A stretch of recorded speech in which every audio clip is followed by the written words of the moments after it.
one of the first movies that I was ever able to see by Stephen King in my early to mid-teens.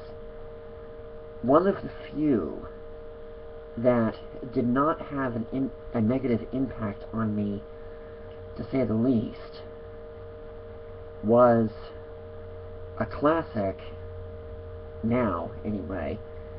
I have had it both on VHS, 2 or 3 different times on DVD.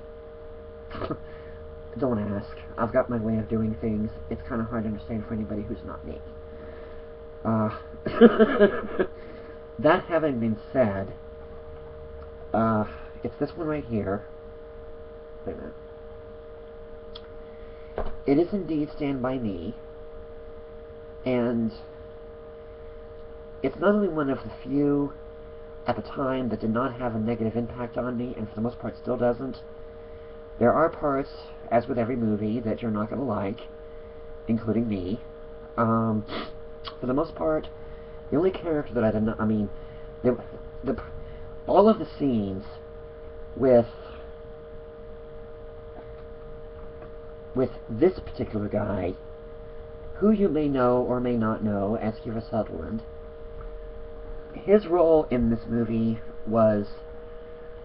his character in this movie just infuriated me. 2 or 3 different times between some of his actions and some of the things that he came across with. Adult or not, he was the epitome of an adult bully, even though for the most part his bullying was towards the four younger boys.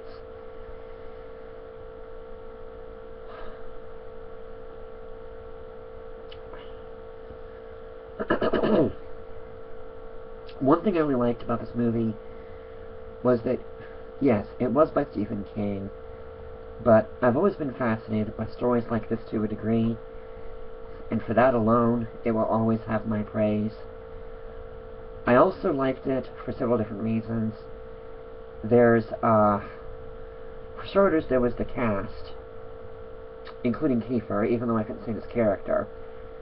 The music from that particular era, I must be in the minority, because to me, we have got, with very little exception, we have got a lot of music that some would just categorize as complete junk. And for the most part, I'm not talking about the soft rock or the country or even the religiously based music, because for the most part, some of that stuff that I've heard, I've actually liked. The country music of today, it seems so wishy-washy and so whiny and all that stuff. It's pretty much, you've heard one, you've heard it all. Then, of course, there's the heavy metal and the hard rock, at least the modern heavy metal and hard rock, which for the most part I just do not like anyway. That having been said, the music from this particular era I thought was so much better than some of the stuff that got out now. This movie is probably one of my favorites because it does not resemble Stephen King, as some people have noticed and pointed out to me. You mentioned this movie to certain people, I didn't even know this by Stephen King, because to say the least, it does not resemble one. Although, from what I understand, Stephen King is not... he can do multiple genres, in particular in this case drama, because The Green Mile and Shawshank Redemption, and of course this one. But apparently he's more known for the supernatural, battle between good and evil, overtoned movies. And while those are very good to me as well, this one, it had scenes that you're going to find yourself, to be honest with you, you're going to find yourself not wanting to laugh at a lot of it. Part of what makes this movie so doggone funny to me is, well, of course, there is Wil Wheaton, who is also known as Wesley Crusher from Star Trek Next Generation. River Phoenix, who died in the early 90s, who had so much potential, and I don't want to say he threw it away, but when you get involved with certain narcotics and drugs, you can sometimes only go nowhere but down. On the same token, Corey Feldman, who I've pretty much liked ever since the first Gremlins, in this he was not quite the same, because to a degree he had a much bigger potty mouth, but in some ways he was still pretty funny. That having been said, this movie also, like I said, not only does it not resemble a Stephen King movie, it kind of reminded me of a story that F.T. Hinton, the writer of The Outsiders, could have written or even made. That's the kind of feel that I got from it, because it deals with coming-of-age storylines, wanting to be heroes per se. It's kind of like I said, if you haven't seen it, it is definitely worth a look. The story by Stephen King that it is based off of, I did finally read that story after watching the movie so many times. I'm still not tired of it, but oh gosh, it really, really is one of my favorites. Not only by Stephen King, I have seen a few different movies by Rob Reiner, director Rob Reiner, to be more technical, and between this, The Princess Bride, Ghost of Mississippi, and of course, the new movie that they did by Stephen King, that was called Misery. And that was another one of those movies where he goes from one extreme with from Stephen King to, well, he goes from Stand By Me to Misery. I mean, use your imagination as to where it goes from there.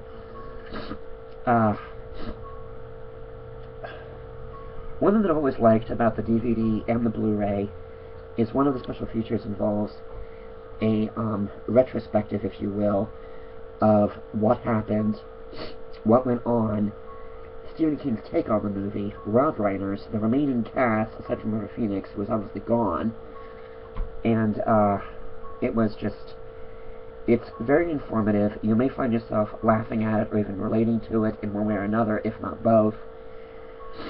The movie,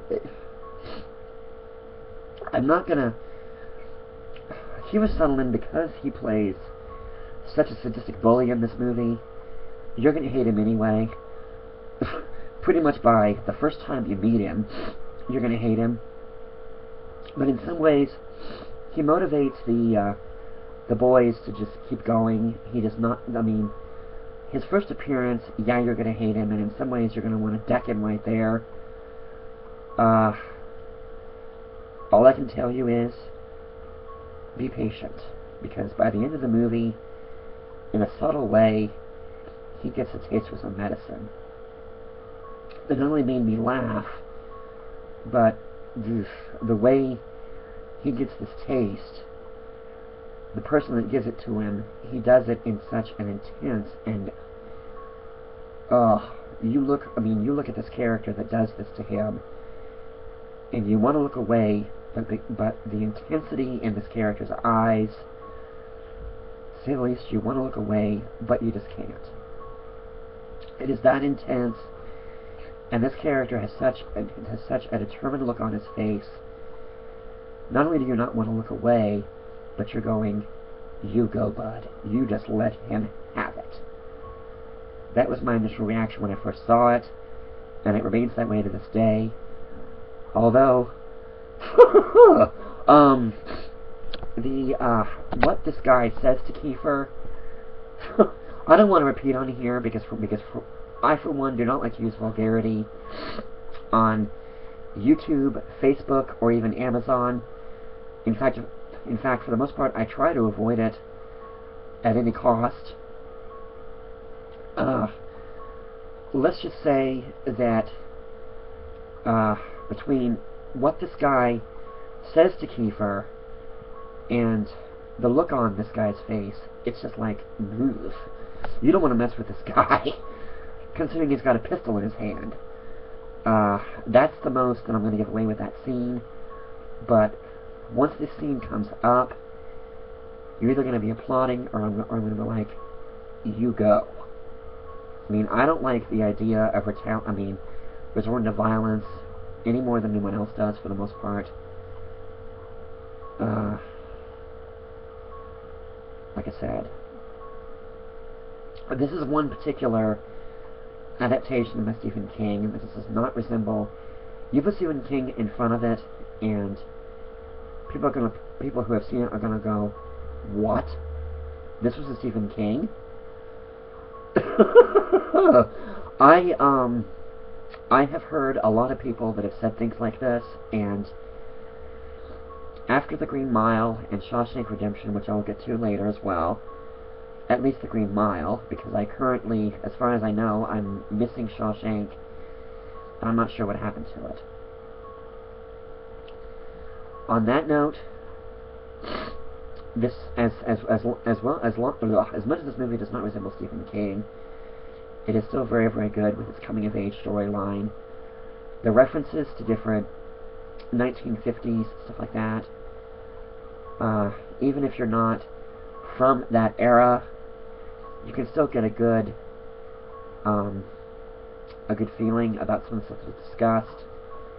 And for that alone, the story, The Body by Stephen King. Gordy, played by Will Wheaton. He has an imagination that you may not have expected from a 12-year-old boy. But then again, I guess different people have different imaginations from different time periods and different ages. So on that note, this is one movie where you do not have to read the book, or in this case the novella, first to appreciate the movie, but it certainly doesn't hurt. You can read the book, or you can watch the movie in either order, or you can skip the novella altogether. But if you haven't seen it, it has not reached classic status for nothing. Only when I tell you that. But all I can say is this is another one of those nostalgic movies from the 80s that they're just not doing movies like this anymore. They probably could, but for whatever reason they choose not to. And Rob Reiner and Stephen King,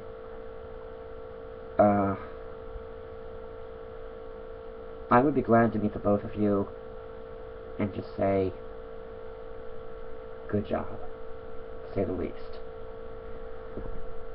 That's how impressed I was with it, and for the most part, that hasn't changed.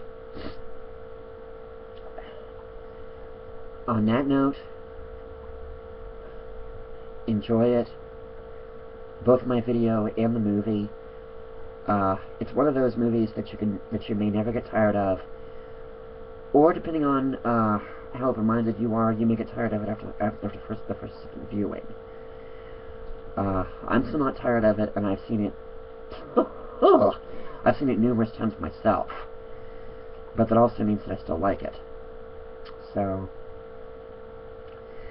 enjoy this review and check out the movie. And by all means, give me some comments. I welcome those, for the most part. Take care. And bye for now.